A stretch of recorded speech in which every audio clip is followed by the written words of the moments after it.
G'day, Pels fans, and welcome to Flock. I'm your host, Lyle Swithenbank, at Lyle Swithenbank on Twitter, and it is episode 15, or the first episode of the season 25-26. The new calendar year is here, well, for NBA-wise, and I could not be more excited to be back. Gosh, it feels like the longest break from when we finished back in April. I think it was April, or maybe it was March. April, I think. And now we're in July. And Summer League is in full swing. We've already seen the California Classic. The Salt Lake Summer League has concluded as well. And now we're in the main event, Las Vegas, where the Pelicans have kicked off their campaign with a loss against the Minnesota Timberwolves. Disappointing, to say the least. Lots to unpack from that. We're going to have a chat about that today. Before we get started, make sure that you're following us on YouTube. Brand new content. We're doing it on video. And gosh, it's a little bit of an adjustment looking at yourself while you're also just talking Pels. So if you want to jump on, like and subscribe, as well as subscribe on your podcast app, Spotify, Amazon Prime, Apple, wherever you can get us, we are there, live and free. So let's get into it. The Summer League. Well, the Pelicans kicked it off at a dastardly 3:30 a.m. my time. It was 2:30 on Thursday afternoon. Las Vegas looked like a beautiful day out there, nice and hot as it normally is out there. But gosh, plenty to unpack. It's been a bit of a tumultuous off-season. We've had a bit of movement. Of course, it all started with Joe Dumars being brought in for David Griffin. The David Griffin era is over. Gosh, what a change. 6 years of Zion and this sort of attempt at success, injury marred, and that era now ends and the live, laugh, love signs come down. And now I see in the training session, on the training facility, is one goal. And I'm assuming that goal is to win, and I hope it is. Joe Dumars takes the reins, brought in Troy Weaver. We see Swin Cash leave. We see, gosh, a big clearinghouse in the front office. And all of a sudden, it's a completely new look outfit. And that then started into the team. So we saw CJ McCollum shipped out to the Wizards. We saw Kelly Olynyk headed that way as well. Guys not re-signed, options not picked up. Rumblings of movement all over. And then the fateful draft day, we had pick 7, of course, after we played so badly and somehow still dropped in the draft. Managed to get Jeremiah Fears, the point guard out of Oklahoma, who was very, very talented, mind you. And we're going to talk about him a little bit when we get to Summer League. We also traded back in the Poison Chalice, I suppose it is, trading next year's 2026 pick, which was also a swap with the Milwaukee Bucks, who are also predicted to be pretty bad, for Derek Queen at pick 13. We also picked Micah Peavy up at pick 40. And, some young guys. A great refresh. Some Joe Dumars, Troy Weaver guys, which, I mean, all right, you've got to put your stamp on it. So then we've got to show out. A lot of controversy about this Derek Queen pick. I think if we had him just outright at 13 and hadn't had to trade back in, well, perhaps there's less scrutiny. For me, as you know, I don't follow the college basketball, so I don't have an opinion. I can only see what I can see on the court. And we're going to talk a little bit about that in a minute. The other notable off-season announcement is the huge contract extension for Herb Jones. Hot off the press this afternoon. And he extends for another 3 years, taking his contract right through to the end of the 2030 season. And that is set up. So he's currently got his 2 years to run. This year, $13.9 million. Next year, $14.9 million. And then the big 3-year extension comes in, $20.9 million, which is 140% of that $14.9 million. Big jump, great pay rise, and this is according to the stats by Bobby Marks. 28-29 season, he's on $22.5 million, and 29-30 on $24.2 million. Well deserved for not on Herb. You know, he's our defensive weapon, and we suffered without him this year. He had that damaged shoulder, and he just wasn't himself, and then obviously shut down for the rest of the season. And gosh, we got punished without our main defender and spiritual leader. It was dire last year, wasn't it? And you could see, I think, a lot of the engagement dropped off, and it was very difficult to podcast. I tell you what, I think my last one was back in January, perhaps before I actually came, or maybe it was before I even came to the States. But yeah, it feels like forever ago now. But we turn the page, we move on. And congratulations to Herb. He's back healthy, firing from all reports. Trey Murphy's not far off as well.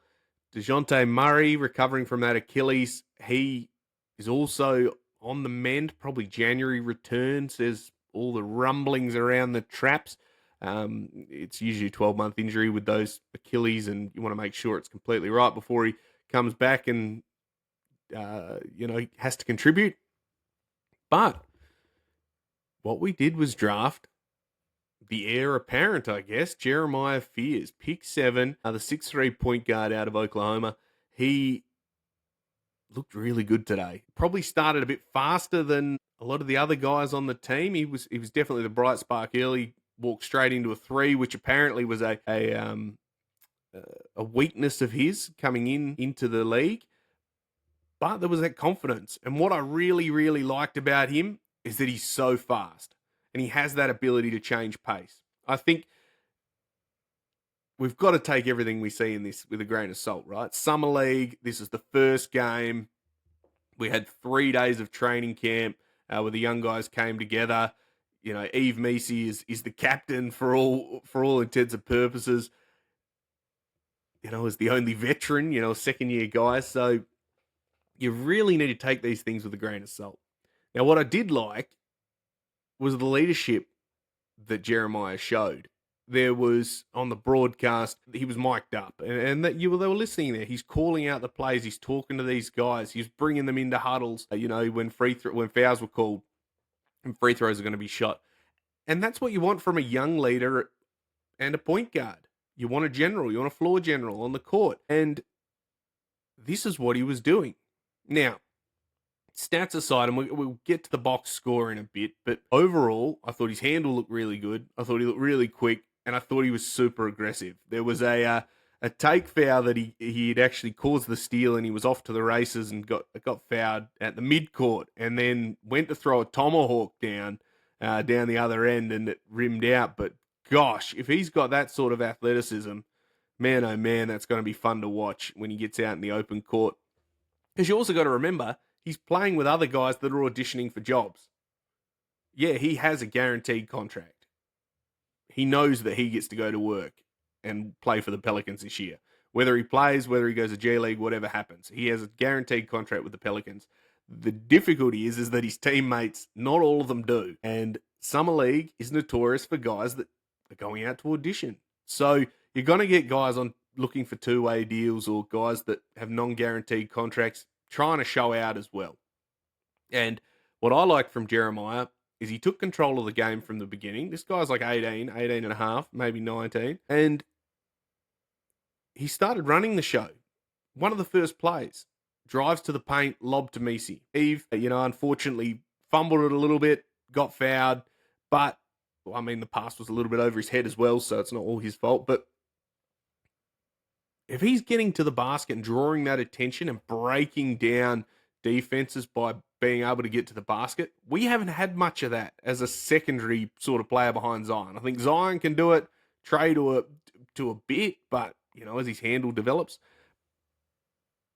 But not like that, not at that speed. I also really liked the little fadeaway two that he did baseline I think it was in the last quarter. And when you're getting those different layers of scoring and change of pace and ability to break down defenders, that's what excites me because there's plenty of room to grow. And I don't recall a player that we've had previously that can do that to the degree that Jeremiah was doing. So I'm really excited about that. I genuinely hope that Zero Fears decides to have a long and healthy career at the Pelicans because he looked really, really good. And I can't fault that. Of course, turnovers, And when we get the box score turnovers, that's what killed us in the end. We lost because of turnovers and our inability to take care of the ball. But at Summer League, you had 5 training sessions.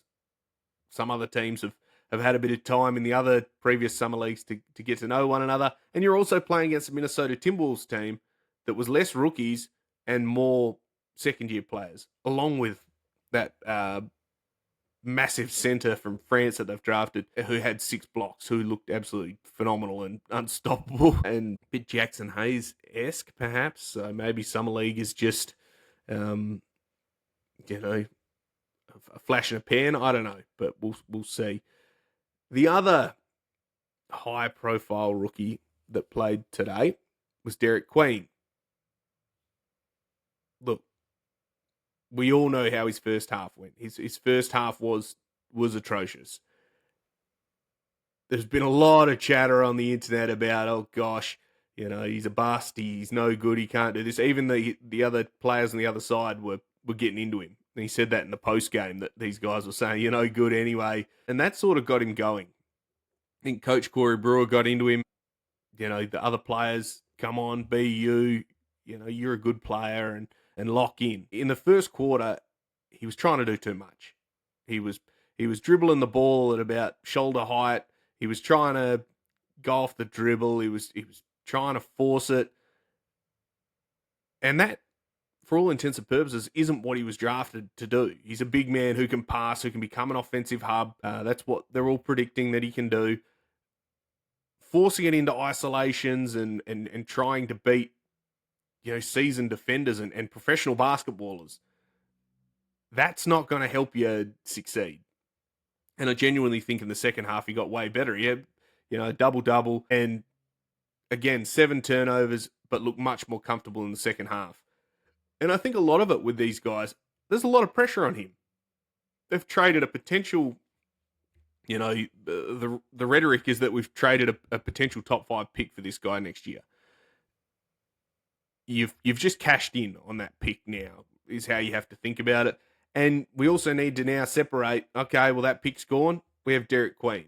We need the best from him. That's the reality. So we can harp on about it, and he's always going to have that stigma now. Oh, well, you shouldn't have traded for that. And whoever goes on to be that pick, no doubt will be the second coming of Michael Jordan. I'm sure that's what's going to happen now. And of course, that's just the Pelicans for you. But I think Derek Queen's going to be a pretty solid player. He looked good. He's got great skills. For a big man, there was a little through the legs step back into a 3, which surprised me. That was awesome. He has the ability to attack. He got a heap of defensive rebounds, a couple of offensive ones. And I think he was a bit stiff at times not to get called for fouls. You live and die by the whistle as well. The umpires are learning as well in Summer League. So I was impressed in the second half. The first half, they made him look a bit silly, and I think they put extra pressure on him in terms of being the defenders, put extra pressure on him to make him make plays. And that's never going to be conducive with winning or success for him. He's a big man who also needs guard play, good guard play, to get him in a position to be successful. And also, it was the first game of Summer League. So what do we expect? I think you're looking at a guy who could be anything. He looks good size. I think fitness is going to have to be something he works on really hard. You could see he was getting a bit gassed. But you got to blow the cobwebs out, and better in Summer League than, in the season. So that's going to be a big thing. Getting up and back, getting the rust out and getting going. I can say he's probably going to have a really good game. Well, I hope in the next game against the Lakers, which we've got on Sunday morning, Saturday night, prime time. Gosh, Bronny James and the crew from Los Angeles. So let's go to the box score. Let's go and just have a look at what happened. Let's try to have a look at the numbers and unpack it, right? So we ended up losing 98-91. We came close in the end, got back to within 5. Guys like Rob Dillingham and some of their more experienced players on the Timberwolves sort of closed it out, which is tough, right? That Shannon Jr. as well looks like he's got something about him. He had a really good dunk at the end and pretty much closed us out. But it is what it is. So let's go to the box score. Our starters, Peavy, Queen, Misi, Reeves, Antonio Reeves, who was waived but still playing for us. So hopefully he just comes back and we get him back on the squad. He had a guarantee date for his contract another year, so they waived him and so they didn't have to pay him basically. Jeremiah Fears as well started. So Peavy had 11, 7, 2 steals, 5 of 9 shooting, 1 of 2 from 3, and he had 2 turnovers. It was a minus 20, which is difficult in summer league, right? Because I don't know if anyone is actually good. In our whole team, we had a few of the bench guys were pluses, but the rest, all of our starters are in the minus and the plus and minus and the advanced stats. I really enjoyed what Peavy did. I thought he was a good defender. I thought he played hard. He looked springy as well. There was a lot of offensive type jumps that he made looking for those putbacks. The timing was off at different points. But he did a bit of everything. Defended, played hard. He's the sort of guy that you can see contributing straight away and a Willie Green type guy, right? Willie Green's still here despite everyone else going. He's going to love a 5-year player, or 4 or 5 year player out of college because that's a Willie Green type guy, tenacious defender and can shoot the three a little bit. That's going to have to be something he can do consistently. He's going to have to shoot the three at this level. But I like what he did. A little bit of everything. Efficient, didn't overshoot it, took 9 shots. I can't really blame him. I thought he had a good game, to be fair. I thought he was good. Garrett Queen started at power forward. He had 13 and 10, 3 assists, 5 of 9 as well, shooting. Hit his 1-3, 2 of 4 free throw shooting. I think 2 of them, he just looked gassed. I think he got hacked and he was blowing pretty hard. So, that's just going to come with time. 7 turnovers. Only a minus 6. To be fair to him, at the end of the game, he was sort of keeping us in it by being aggressive and attacking. And I think the numbers are skewed a little bit towards the first half where he just couldn't get it going. He had the chair pulled on him a couple of times. He had, he traveled because he was doing his little hop step thing that he does. It's just about working out where he fits in the NBA, taking his time, and getting comfortable, and it'll come. I have no qualms about that. I think he's going to be a very good player for us as well. Eve Misi, 13 and 13. He had 2 steals, 5 of 14. He was the offensive focal point in the first quarter where they were trying to give him everything. He lived at the free throw line in that first quarter. He had 9 free throw attempts, made 3 of them, which is not ideal for Big Eve. He looks strong. They've all said that he's come back in, like the reporting has said that he's come back in looking stronger and bigger. He noticeably did. He looked less kid-like and more like he'd been living in the gym. Did a little bit of everything. He definitely got out-muscled by the French kid, Beringer, who ended up with like 6 blocks, looked fantastic.